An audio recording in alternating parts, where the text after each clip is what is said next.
बसलीस का व माडू बाई? दस 2-3 खऱ्याच्या खांदी खा. नाही खावं खऱ्याच्या खांदी नाही ताजा ताजा खरा घेऊन आणलो खा ना. नाही खात व मी नसते तो साडीच बुडगी आहे. हो ते जाऊ दे, मी का म्हणत आहो, ते आमच्या घराच्या मागून ते शिल्पी येत होती पाहिजे, ते शकुंतला बाईची पोरगी घेऊन पराली आणि तिची माय माझ्या पिंकीला म्हणे पिंकीचे चालचलन बरोबर नाही म्हणे, हे घेऊन परन म्हणे. पाय बरं आता तिचीच पोरगी घेऊन पराली म्हणून नाही म्हणाला ना तो माझ्या पोरीला. अशा करतेत आजकालच्या पोरी. का करावा, आजकाल एका पोरीचा भरोसा नसे. मलाही समज नाही. आमच्या पिंकीला सांगू मी त्या दिवशी, पाय बाई कोणी पोरगा असेल तर मला आताच सांग, पण असे घेवा पराचे धंदे नको करू, कारण मायचा ना बापाचा नाक खाली पडते व बाई. हा का भेटते यायला पोरू ना, पहावा तर साजरा पहावा, माझा हा मन नाही. चालचलन दिसूनच नाही पडत का आजकालच्या पोरीची.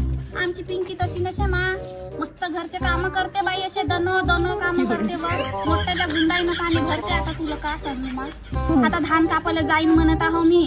रोजा लागले आहेत मला, 150 रुपये रोजी आहे. त्या सहारे बाईला म्हणलो 150 रुपये रोजी आहे, 200 रुपये दे म्हणलो. राहू मग आता का करतेस, रोजी भेटली आहे तर रोजीला पाठ नाही द्यावा, जावा म्हणताव.